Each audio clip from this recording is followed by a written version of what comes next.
The problem with the second rule, as illustrated by the facts in Hammonds, is the difficulty of establishing and verifying ownership rights.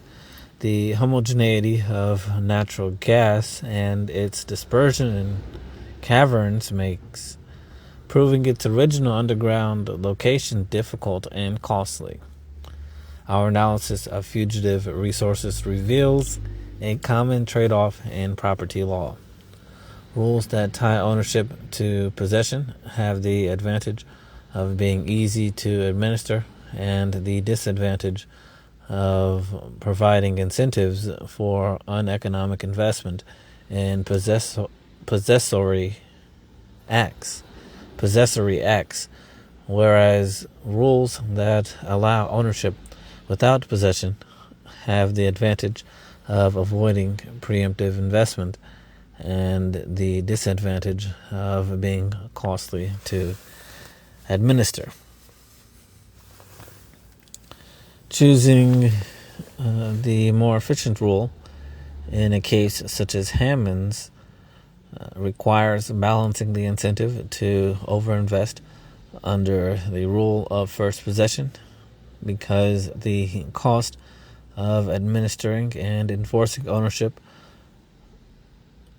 without possession.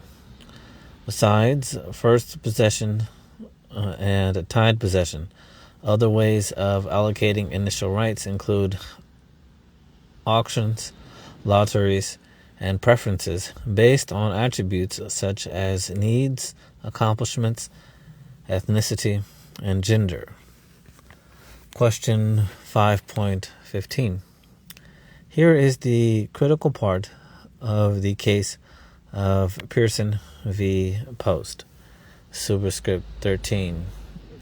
Cal.BigHar.175, 2 AM.DEC.264, Open Supreme Court of New York, 1805, closed. Back to the text.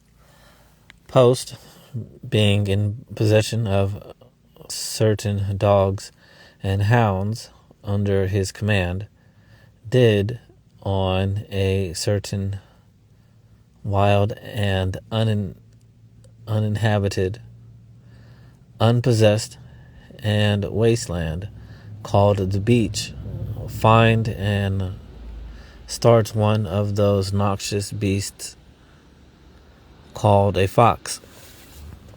And whilst there hunting, chasing and pursuing the same with his dogs and hounds, and when in view thereof, Pearson, well knowing the fox was so hunted and pursued, did, in the sight of Post, to prevent his catching the same, kill and carry it off. A verdict having been rendered for Post, who was the plaintiff below, Pearson appealed. However uncourteous or unkind the conduct of Pearson toward Post in this instance may have been, yet his act was productive of no injury or damage for which a legal remedy can be applied. We are of opinion the judgment below was erroneous and ought to be reversed. Does this decision implement a principle of tied ownership or a principle of first possession? Note that the case, which is a staple in introductory courses on property law in American universities, seems relevant to modern conditions because first possession of foxes apparently does not lead to capturing too many of them too soon. Economic analysis suggests that it should not be because of concerns about which hunter owns a fox.